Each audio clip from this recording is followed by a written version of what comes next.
liigii jaalatamaan idil addunyaa jaalattoonni kubbaa miilaa hundi hawwiin kan eegan Premier League England bara dorgommii 2025 boru ifatti ni eegara boru halkan sa'aatii 4 irraa eegaluun Champions League cha Liverpool Anfield Road ittiin Bournemouth tapha keessummeessuun Premier League England bara dorgommii kana tokko jedheetiin kan eegalu Liverpool Champions League chaati bara dorgommii darbe Arne Slot seenaa kilabichaatiin si'a 20ffaadhaan Izrees Liverpool Champions taayisaniitii kan turani boodarra garuu oduun gaddaa kilabicha keessattiin dhagaamee ganna kana Diago Jota balaa konkolaataatiin du'aan addunyaa kanarraa boqatee boodarra taphattoonni kilabicha keessa jiran Luis Diaz gara Bayern Munich Darwin Nunes taphattoonni isaa fuudhaa bara dorgommii darbe garee Arne Slot kana utuban gara kilaboota biroo Al Hilal deeme Darwin Nunes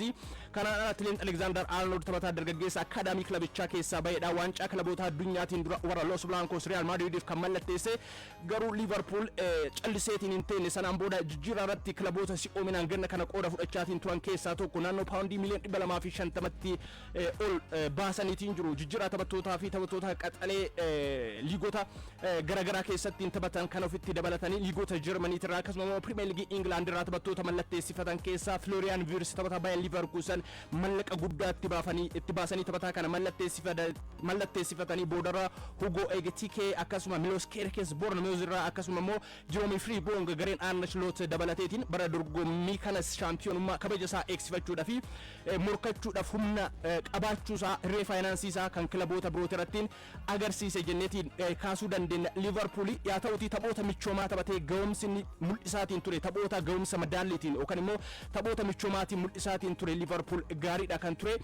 boodarra garuu Liverpool waancaa injifatee bara dorgommichaa eegalaaf eeggamaatiin ture waancaa Community Shield Englandin Wembleytti dilbata darbe osoo hin eeggamin Crystal Palacein rukutaa penaltiitiin mo'amee waancaa dhabee gareen kun mataa gadi qabateeti bara dorgommichaa kan eegalu kanas ta'e san garuu liigicha injifannoodhaaf eegaluuf gareen Arne Slot boru sa'aatii 4 irraa eegaluun kan isaan Bournemouth waliin morkatanii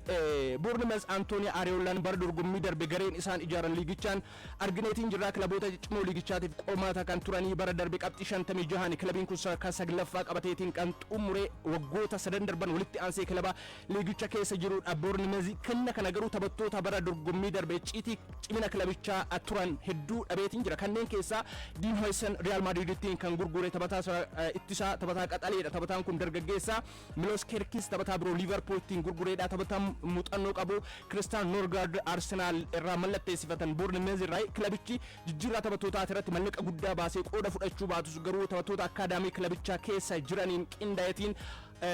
Areolaan tapha boru Liverpool wajjin jalqabbii liigichaatiin morkatanii qabxiin isaan galmeessan ni eeggama yaa ta'uti garuu kilaboota kanneen lamaan dorgommiilee kanaan dura waliin taphataniin injifannoo isaa walirratti hin galmeessan kan ilaallu yoo ta'e Liverpool seenaa boonsaa qaba taphoota 20 darban keessaa Liverpool taphoota 17 Bournemouth mo'ateetiin jira Bournemouth ammoo taphoota 2 qofa kan inni Liverpool mo'uu danda'e tapha tokko qixaanii kan xumurani kuni dorgommiilee hundaani taphoota 20 kan waliin taphatanii Premier League England ammoo taphoota 17 waliin taphataniinis Liverpool taphoota 13 injifachuun olaantummaa qaba Bournemouth taphoota lamaan yoo injifatu taphoota lamaan ammoo qixa bahaniiti kan jiranii Premier League'dhaan Borussia 18ffaadhaa fi kan waliin morkatanii taphoota arfan darban Premier League'dhaan Liverpool egaa Bournemouth waliin taphatee mo'ameetiin hin beeku taphoota 5 dura ture kan mo'ame kilabii kanaanii bara dorgommii darbe ni yaadanna Anfield Roadittiin Liverpool taphicha goolii 3-0dhaan mo'atee dirreedhaan ala deemee goolii 2-0 mo'eetiin jira Bournemouth irratti riikaardii gaariidha kan qabanii sana qofa osoo hin taane immoo gahumsi taphattoonni kanneen akka Mohamed Salah tapha jalqabbii liigichaatiin goolii galchuudhaan riikaardii isaa kan miidhageedha taphataan kuni borus Anfield Roaditti seenaa biraa dalagaa fi eeggamaatiin kan jiru kanas ta'e san garuu Liverpool Premier League England bara dorgommii 2025-26 kan ittiin eegaluun boru halkan sa'aatii 4 irraa eegaluun Bournemouth keessummeessa sagantaa taphoota torbee jalqabaa Premier League England birootiin sanbata Manchester Cityin dirreedhaan ala Wolverhampton Wanderers wajjin ni morkata Manchester Cityin waancaa kilaboota addunyaa irratti dursee qooda fudhataati kan ture taphattoota danuu garee ofii keessatti dabalateetiin jira akkasumas immoo taphattoonni seenaa kilabichaa keessatti maqaa miidhagaa qabanis kilabicha galakkisaniitiin jiru Manchester Cityin akkamiin liigicha eegala kan jedhu ni eeggama Pep Guardiolaan taphoota jalqabbii 3-4 gahumsa Manchester City irraa beektan hin eeginaayi rakkachuu dandeenya daddaaquu dandeenya yaadedhu kennaniitiin jiru kanas ta'e san garuu Manchester City ittiin bara darbe shaampiyoonummaa Liverpoolin irraa fudhatame bara dorgommii kana kabaja shaampiyoonummaatti deebi'uu fi tapha jalqabbii liigichaa Wolves wajjin istaadiyeemii Moloniyotti direedhaan ala morkata gaafa sanbataa'e dilbata taphoota ciccimoo taphataman keessaa Chelsea Stamford Bridge shaampiyooniin addunyaa Crystal Palace shaampiyoonii waancaa Community Shield England kan keessummeessu Chelsea bara dorgommii kana kilaba adda isaa Paris Saint-Germain injifannoo irraa daangesseedha jenneetiin kaasuu dandeenya. Paris Saint-Germain bara dorgommii kana kilaboota England irratti olaantummaa jabaa agarsiisaatiin ture. Waancaa kilaboota addunyaa tapha xumuraatiin garuu warra cuquliisotaa Chelsea Paris Saint-Germain burkota isanii waancaa kanaan kan galatanii inumaayyuu immoo mallaqa waancaa kilaboota addunyaatirraa argatan keessaa naannoo paawundii miliyoona 15 maatii Diago Jotaatii fi ni hirphina yaada jedhu kenneetiin jira. Chelsea hangam gumaacha olaanaa yookaan immoo seenaa kilabichaa keessatti kan inni agar taphataa isaaniif taphachaatiin ture tola ooltummaa irratti garuu kilabichi haalli ittiin hirmaataatiin jiru kan agarsiisudha. Kanas ta'e san garuu gareen Enzo Maresca gaafa dilbataa Premier League England tapha jalqabaateen Stamford Bridge'tiin Crystal Palacein keessummeessu gaafuma dilbataa tapha cimaa torbee kana tapha cimaa bara dorgommichaatillee jenneetiin kaasuu dandeenya. Masaanummaa kilaboota kanneen lamaanitirraa kaaneetiin kan kaasnu yoo ta'e galgala sa'aatii 12 fi daqiiqaa 30 irraa eegaluun Old Trafforditti Manchester United Arsenalin keessummeessaa kilaboota waggoota darban seenaa liigichaatiin maqaa guddaa qaban as dhiyoo garuu milkaa'ina waancaa liigichaatirraa fagaatan waggoota 4-3 darban Arsenal waancaa liigichaatiif hiixataatiin kan ture kan dhaqqabuu dadhabee bara dorgommii kana garuu waancaa hiixachaa fi ture kana dhaqqabuudhaa fi taphataa sirrii fuudhaa Victor Gyökeres garee ofiitti dabalateetiin jira. Manchester United Benjamin Sesko, Matthias Cunha, Bryan Mbeumo garee ofiittiin dabalatee taphattoota ciccimoo maqaa kilabichaa keessattiin seenaa kilabichaa keessattiin hin tuqamne fakkaatan kanneen akka Marcus Rashford kilaboota birootitti deemaniitiin jiru. Manchester United gahumsa akkamiitiin liigicha eegala kan jedhu garuu gaafa dilbataa deebii kan argatudha kan ta'u warri Arsenal dhaadachaati kan jiran Mikel Arteta fi taphattoota isaanii moti kan isin jechaatiin jiru. Deeggartoonni biyya keenya keessa jiran baay'inni isaanii tapha Old Trafforditti Manchester United wajjin morkatan kana injifannoodhaan xumuranii mataa Manchester United gadi qabachiisuuf akka morkatanidha kan dhaadachaatiin jiranii. Yeroo hunda garuu seenaa keessatti